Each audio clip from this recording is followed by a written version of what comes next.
রোজা এমন একটা ইবাদত যেটা যতটুক মেয়াদ ততটুক আপনি ইবাদতের মধ্যে আছেন।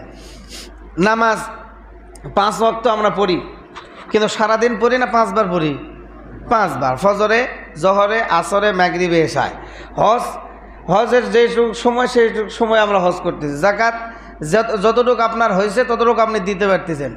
কিন্তু রোজা এমন একটা ইবাদত যে লাগাতার শোবে সাদিক থেকে নিয়ে যদি দিন 12 ঘন্টা হয়, এই যে 12 ঘন্টা লাগাতার ইবাদত কে করতে পারবে? দেখি, রোজা ছাড়া অন্য কোনো ইবাদত আপনি লাগাতার 12 ঘন্টা করতে পারবেন?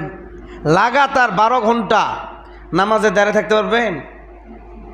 সম্ভব? লাগাতার 12 ঘন্টা আপনি তোয়াফ করতে পারবেন? লাগাতার 12 ঘন্টা আপনি মানুষের দান করতেই পারবেন? কত টাকা আছে যে লাগাতার 12 ঘন্টা আপনি দান করবেন? মানে ইবাদতের সময়ের সাথে আপনি কোন ইবাদত আছে যে ইবাদত এরকম 12 ঘন্টা লাগাতার প্রতিটা সেকেন্ড আপনার মিস হবে না, এরকম কোন ইবাদত আছে? নাই। কিন্তু আল্লাহ রাব্বুল আলামিন আমাদেরকে এমন একটা ইবাদত দান করেছে যেটা রোজা, যেটা লাগাতার 12 ঘন্টা 1 সেকেন্ডও কম নয় আপনি আল্লাহ তাআলার আনুগত্যের মধ্যে আছেন। সুবহানাল্লাহি ওয়া বিহামদিহি। 12 ঘন্টা লাগাতার আপনি ইবাদতের মধ্যে আছেন। 12 ঘন্টা আপনি ইবাদতের মধ্যেই আছেন। রোজা থাকা মানে আপনি ইবাদতের মধ্যে আছেন। নামাজ অবস্থায় যেমন গুনাহ করা যায় না, নামাজ অবস্থায় আছেন আপনি গুনাহ করতে পারবেন, আপনি ইবাদতের মধ্যে আছেন। এমন অবস্থা যে নামাজ পড়তে পড়তে যদি আমলে কাসিরও হয়ে যায় তাহলে নামাজ ভেঙে যাবে। যেমন একটা কাজ 3 বার করলে নামাজ ভেঙে যাবে, একই রুকুনে একই অবস্থায় দাঁড়িয়ে থাকে 3 বার যদি মাথায় হাত দেন তাহলে নামাজ ভেঙে যাবে। এটাকে বলা আমলে কাসির। তাহলে একই অবস্থানে রুকু সেজদা এগুলো একটাকে অবস্থান নামাজের। রুকু একটা অবস্থা, সেজদা একটা অবস্থা, খাড়া হয়ে দাঁড়ানো একটা অবস্থা। রুকুতে গেছেন 3 বার, রুকুতে যাওয়ার পরে একটা কাজ 3 বার করছেন, তো আপনার নামাজ ভেঙে যাবে। এটাকে আমলে কাসির বলে। অথবা আপনি নামাজ অবস্থায় এমন কোনো কাজ করতেছেন যেটা অন্য লোকে দেখলে মনে করবে যে আপনি নামাজে নাই। যেমন 2 হাতে লুঙ্গি বাঁধতেছেন, আর লুঙ্গি পড়তেছেন কয় হাতে?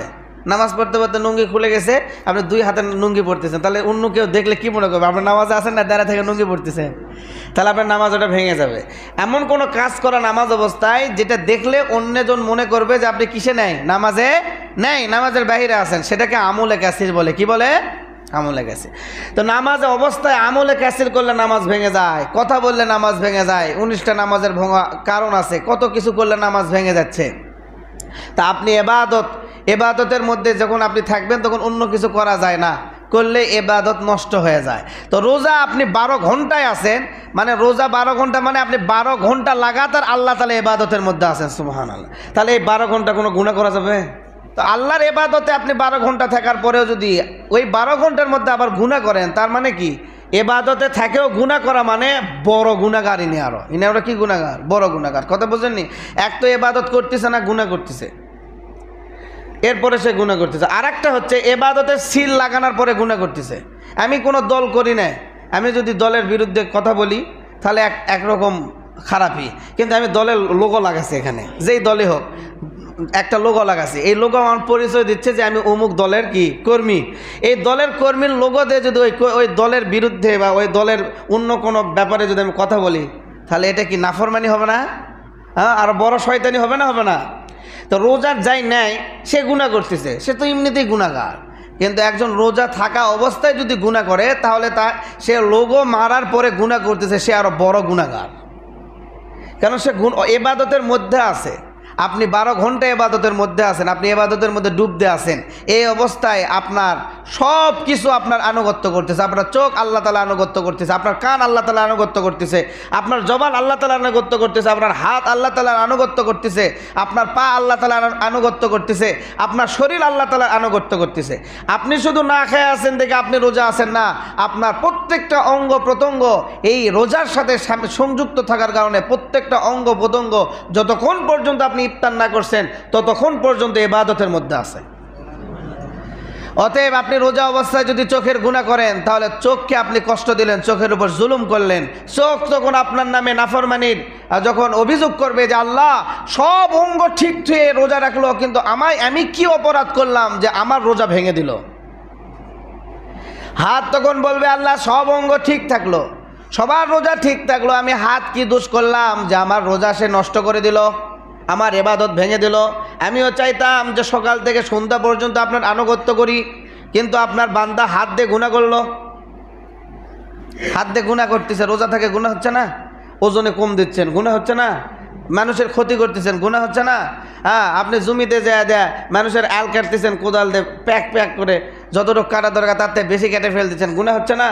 হ্যাঁ, এই যে হাতের অহরহ গুনাহ আছে, অহরহ গুনাহ আছে, এই হাত দিয়ে আপনি করতেছেন, তাহলে হাতে কি দোষ করলো যে আপনি হাতের রোজাটাকে নষ্ট করে দিলেন?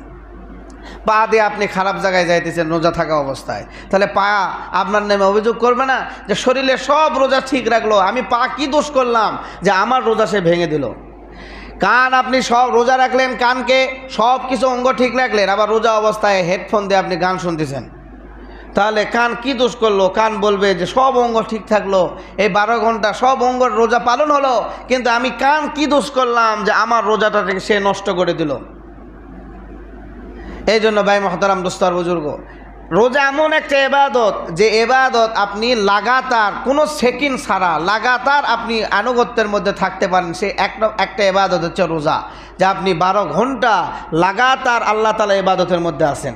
অতএব আপনি যখন আল্লাহ তাআলা ইবাদতের মধ্যে আছেন, এখন আপনাকে বহিরাগত সব কিছু থেকে হেফাজত হতে হবে, কারণ আপনি এখন ইবাদতের মধ্যে আছেন।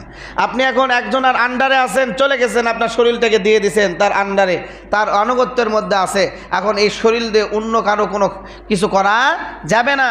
হ্যাঁ, তখন আপনার ওটা গুণের মধ্যে যদি চলে যায়, তখন ইবাদতের মজা, স্বাদ মজা চলে যাবে, এবং আপনি আরো বড় অপরাধীর খাতায় আপনার নাম উঠে যাবে। এই জন্য আপনি রোজা আছেন দেখে মনে করতেছেন আপনি অনেক বড় ইবাদত করতেছি, কিন্তু তা না, বরঞ্চ এটা মনে করতে হবে যে 12 ঘন্টা আমি আল্লাহ তাআলা ইবাদতের মধ্যে আছি। অতএব আমার শরীর, আমার সব কিছুকে এই 12 ঘন্টা সব কিছু থেকে হেফাজত করতে হবে। মিথ্যা কথা বলা, মানুষের গীবত আজগার করা এবং জবানের মাধ্যমে খারাপ ভাষায় গালিগালাজ করা থেকে নিজেকে সবসময় গুটিয়ে রাখতে হবে, যাতে আমার জবানের পবিত্রতা নষ্ট না হয়। অনর্থক কথাবার্তা, যত বেশি কথা বলবেন তত বেশি মুখের খারাপই বের হবে। একটা কথা বললে 10টা কথা বের হয়, কথার নাম লতা, বলতে গেলে অনেক কথা। একটা কথা যখন বলবেন তো আরও 10টা কথা বের হবে, এর ভিতরে দেখবেন যে খারাপ বের হবে, মিথ্যা বের হবে, অপচয় বের হবে, অনেক কিছু বের হয়ে যাবে। এই জন্য যতটুকু সম্ভব রোজা অবস্থায় কম কথা বলা, রোজা অবস্থায় কি বলা? কম কথা বলা। আল্লাহ রাব্বুল আলামিন আমাদের সবাইকে এই দামি ইবাদতকে হেফাজতের মাধ্যমে আদায় করা তৌফিক দান করে, সবাই বলেন আমিন।